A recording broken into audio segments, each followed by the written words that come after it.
et comme vous pouvez voir, le moyen de cadrage a changé. En effet, si vous me suivez sur Instagram, je vous ai montré, j'ai eu un cadeau pour la chaîne.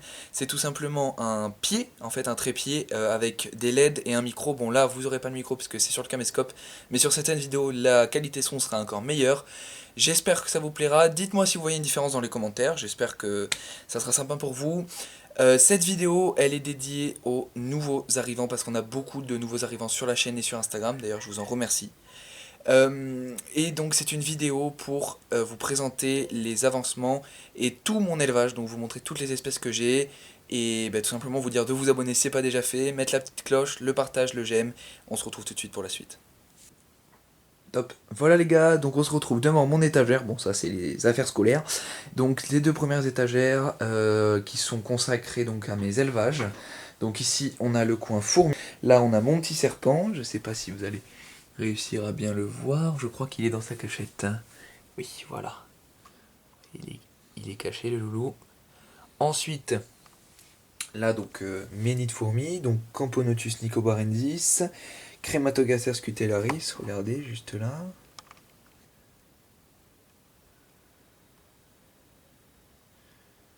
Voilà, donc j'ai tout simplement fait trois structures pour les crématos parce que c'est une espèce qui est très prolifique. Donc là vous voyez le premier nid. On va commencer par elle, tiens, pour présenter. Le premier nid qui commence à être bien blindé, hein, avec un couvain de fou. Un couvain de fou malade. Voilà, ensuite le petit tube de raccord, jusqu'à une première heure de chasse. Et ensuite j'ai fait une petite, avec mon caméraman, on a fait une petite structure où je leur mets tout simplement l'eau, donc juste là, et l'abreuvoir pour le liquide sucré, d'ailleurs qui est vide, excusez-moi pour le choc, qui est vide. Donc il va falloir que je remédie à ça. Donc voilà, avec des petites cordelettes pour qu'elles puissent monter. Bon après elles montent aussi par les poteaux, hein, elles se font pas prier.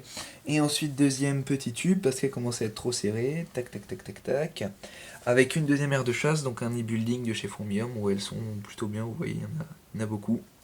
Mais elles veulent pas trop investir le nid, je pense que c'est parce qu'il est pas chauffé, donc quand ma chambre sera un peu plus chauffée cet été, je pense que ça ira mieux. Donc voilà, donc 3 pour les crématogastères. Ensuite, les Camponotus nicobarensis, qui sont assez connus hein, dans le milieu de la myrméco, avec leurs belles couleurs.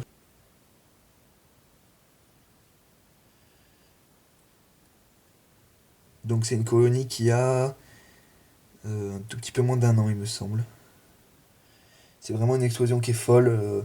Je leur donne 2 à 3 fois à manger par semaine. Et comme vous pouvez voir, voilà, je les relie à un tube, tac tac tac tac tac. Et un deuxième nid. Qui est un petit peu moins rempli hein, bien sûr, mais petit à petit il y a du monde qui arrive. Et j'en suis content. Donc voilà, toujours les abreuvoirs, les petits bouchons pour donner à boire du liquide sucré. Alors est-ce que la madame, elle veut bien se montrer? Voilà, regardez-moi cette beauté. J'adore ces fourmis, franchement c'est ma première Camponotus et je le regrette pas du tout. Voilà, donc on va remettre le cache parce qu'elles sont quand même assez sensibles à la lumière, les deux. Tac. Ensuite, on a ma dernière acquisition, les Camponotus cruentatus. Camponotus cruentatus, qui est une espèce que je surlike. Elle est vraiment énorme, avec ses belles couleurs là. Et très agressive, hein, la reine, comme vous pouvez voir, elle est très très jolie. C'est une fourmi qui est très agressive. Dès que je donne à manger dans l'aire de chasse qui est juste là, je me fais défoncer. Bon, les premières ouvrières ont pas encore, elles sont que 4 ou 5. Elles ont pas encore leur belle couleur, mais je vais attendre la prochaine génération et je pense que ça devrait pas tarder à arriver. Et ensuite on aura terminé pour les fourmis. Ma dernière espèce, les Camponotus barbaricus, que vous avez pu voir dans l'avant-dernière vidéo de la chaîne. Voilà, qui se développe bien. La deuxième génération a commencé à arriver. Elles sont maintenant 8, il me semble, ou 7. Je crois qu'elles sont 8. Hein, mais... Fourmis que j'adore, franchement. Je leur ai mis un petit morceau de blatte, vous voyez, aux deux. J'ai coupé, un petit peu barbare, mais j'ai coupé une blatte en deux. Et donc elles l'ont tous les deux mangé. Donc voilà, ça c'était pour les fourmis. J'espère que la partie fourmi vous aura plu. Maintenant on va passer à mon petit serpent. Donc comme je l'avais montré la dernière fois, c'est une petite Pantherophis guttatus. Voilà, le carrier de suivi arboresnique d'ailleurs, n'hésitez pas à y aller. Tac. Donc voilà, le le petit bac de spaghettis. J'ai changé, j'ai mis des copeaux de hêtre dépoussiérés qui sont vachement bien. Franchement, j'ai aucun souci, il adore se mettre dedans. Bon, bien sûr, les fausses plombes toujours, le pied de vigne. Et j'ai cassé un pot et il adore s'y mettre. Alors je vais essayer de vous faire des images, mais je sais pas s'il va vouloir se montrer. Voilà, petit loulou. Qui dort encore? Il dort encore. Oh non, il dort pas, peut-être, je sais pas. Il a l'air à l'affût là, je l'embête un petit peu. Donc voilà le bac de spaghettis. Bien sûr, je vous ferai des suivis. Je sais que ça vous intéresse beaucoup les serpents, donc ça fait plaisir. Hein, si je peux vous partager tout ça, moi ça me va. Donc voilà, deuxième partie maintenant, les cloportes et ma menthe, parce que je n'ai plus qu'une menthe, l'autre est décédée malheureusement. Donc les cloportes ici, comme vous voyez, c'est les Porcello Scaber Lava. Donc ils sont couchés, enfin ils font dodo. Moi qu'il y en ait qui sortent un petit peu, je pense pas. Mais voilà le bac que je leur ai fait. Donc avec des écorces, des feuilles mortes, un petit peu de tout, hein, clairement. Voilà, de la sphaigne aussi pour le côté humide. Et voilà. Je reviens dans 30 secondes, ça va être une quart de seconde pour vous, une petite coupure pour vous faire des jolies images, je vais essayer. Il y a aussi les iules, mais je pense pas qu'ils soient sortis, ils doivent être enterrés là. Donc voilà, je vous renvoie sur les vidéos de ma chaîne, les dernières vidéos, vous verrez tout ça si c'est pas déjà fait. À de suite.